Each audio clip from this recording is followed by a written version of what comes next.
नमस्कार. आज आम्ही अशोकनगर इथे आलो आहे. आमचा एक क्लब आहे लीडर्स क्लब म्हणून. त्याचा एक इव्हेंट प्रतिबिंब असा आहे. त्याच्यात आम्ही मुलांना शिकवतो, त्यांना घडवतो. तर आज असेच आम्ही मागल्या काही आठवड्यांपासून इथे शिकवतो आहे. तर आज त्याचं रिव्ह्यू म्हणून थोडंसं त्यांच्या पॅरेंट्सला विचारू की मुलांमध्ये काय फरक पडला काय नाही. तर या जमलं. तर आपल्यासोबत आता कल्याणी ताई आहे. ही इथेच राहते आणि यांची मुलगी इथे येते शिकायला. तर ताई, तुला काय फरक वाटला आपल्या मुलीमध्ये? आता तिला आवडते छान यायला इथे मस्त. आणि डान्स वगैरे छान शिकवतात, अभ्यास शिकवतात. तर तिला ती म्हणते की नाही मम्मी छान वाटते, छान शिकवतात म्हणून. पण तिला यायला चांगलं वाटतं. आमचा उद्देश हाच होता की शिक्षणासोबत काही अजून असं कल्चरल ॲक्टिव्हिटी घ्यायची. त्यामुळे आम्ही डान्स सिंगिंग हे घेतो. तर त्याच्यातही तिची म्हणजे चांगली प्रोग्रेस झाली असं तुला वाटते? आणि तिला बाकी अभ्यास तू घरी होते तिचा होमवर्क त्याच्यात जाणवलं ना की हा अभ्यास करून राहिली म्हणून? ठीक आहे. तर आपल्यासोबत आता दुसरे पॅरेंट्स म्हणून कमलाताई इथे आहेत. यांची मुलगी पण इथे येते शिकायला आमच्यासोबत, म्हणजे झालंच रेडी. तर आता आपल्यासोबत कमलाताई आहेत. यांची मुलगी पण इथे येते. हे इथेच राहतात. तर कसं होतं आपलं लॉकडाऊनमध्ये एक्सपिरियन्स कसा होता मुलीचा? लॉकडाऊनमध्ये मुलींना काही काम म्हणजे काही शिक्षण वगैरे त्यांचं काहीच नव्हतं. शाळा पण बंद होती त्यांची.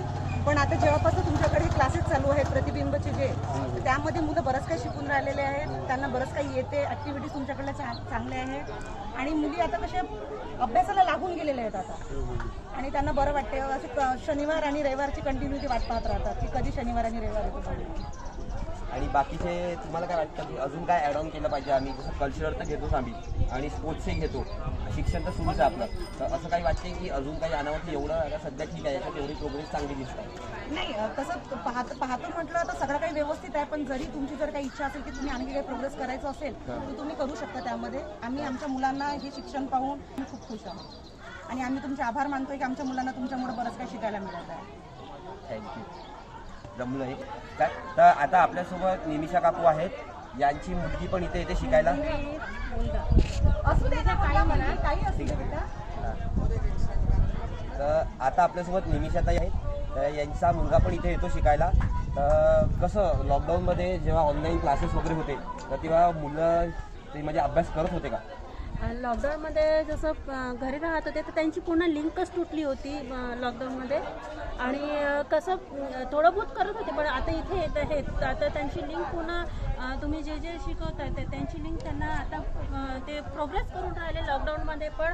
आणि आता जे शाळा बंद आहेत आणि जे काही लिंक येतात ते करतात. त्यांची जी ग्रोथ आहे ती वाढत आहे थोडी बहुत. आणि तुम्ही जे काही ॲक्टिव्हिटी घेत आहेत तर त्याच्यामध्ये मला वाटतं की मुलं भरपूर समोर जातील. आणि जे आपल्या मोबाईलमध्ये त्यांना ऑनलाईन म्हणजे जमतं का? हां, थोडंफार जेव्हा आपण आता शिकवत आहे तुमच्या ट्रस्ट ऑफलाईन तर त्याच्यामध्ये ते लिंक होत आहे. थोडी बहुत चालू आहे. ते करू शकतात मला हे वाटतं. ऑनलाईनमध्ये त्रास येत होता ना? हां, आधी नेट नाही राहत होता. आधी काही म्हणजे जे लिंक तुटली होती त्यांची, तर तुम्ही जे फाउंडेशन चालू केलं इथे आमच्या वस्तीमध्ये तर त्या प्राथम्यातून ते शिकत आहेत आणि प्रोग्रेस करत आहेत. चल ठीक आहे, धन्यवाद. तर आता आपल्यासोबत कोमलताई आहेत. यांची मुलं पण येतात. यांचे दोन्ही मुलं येतात इथे. एक लहान आहे, एक मोठा आहे. तर ताई कसं वाटतंय तुला आता? म्हणजे पोरांमध्ये काही प्रोग्रेस वगैरे दिसली ना आपल्याला? तो मस्ती खूप करतो, त्याला खेळायला खूप आवडतं. तर त्याच्यासाठी आम्ही स्पोर्ट्स ॲक्टिव्हिटी स्पेशल त्याच्यासाठी म्हणून एक घेतो आम्ही. स्टार्ट. मी देता आवडं बघा स्टार्ट. काकू तिथे फोटो काढते. चला. आता आपल्यासोबत वर्षा काकू आलेले आहेत. यांची मुलं पण इथे येतात. काय असं वाटतं आपल्याला की आम्ही इथे येतो शिकवायला, तुमची मुलं शिकतात, काही प्रोग्रेस वगैरे दिसली ना? वाढून राहिला आम्हाला. कारण का मुलं आजपर्यंत कसं लॉकडाऊन होतं ना, त्याच्यामुळे कसे घरातल्या घरात राहत होते. आता कसे 2 दिवस तुम्ही उघडून राहिले तर मुलांना चांगलं वाटून राहिलं. मुलांना हौशीने येऊन राहिले तर मायबापांना पण थोडंसं चांगलं वाटतं का नाही बा आपल्या मुलं काही शिकून राहिले असं वाटते मुलांना पण. मुलं येत कोणते आईबाबा नाही पाठवून राहिले पण त्यांना पण पाठवलं पाहिजे माझं हे वाटतं. नाही काही कोविड झोनमुळे आपण ते फॉलो करतो आहे तर त्यामुळे आपण जास्त स्टुडंट घेऊ नाही शकत पण आपण बॅच वाईज त्यांना अरेंज केला आहे. नाही तर थोडंसं कसं लक्ष देऊन कसं मास्क वगैरे मुलांना हां, हां, हां. लावलं पाहिजे. थोडंसं कसं आपण पण थोडीशी काळजी घेतली पाहिजे. नाही तुम्ही मुलांना मास्क लावून पाठवा तसं आम्ही एंट्री देतच नाही त्यांना विदाऊट मास्कची एंट्री नाही देत आणि सॅनिटायझेशन पहिले रस्त्या दरवाजात एंट्रीच्या पहिले दरवाजात पहिले सॅनिटायझेशन होतं आणि मगच आतमध्ये जाता येतं.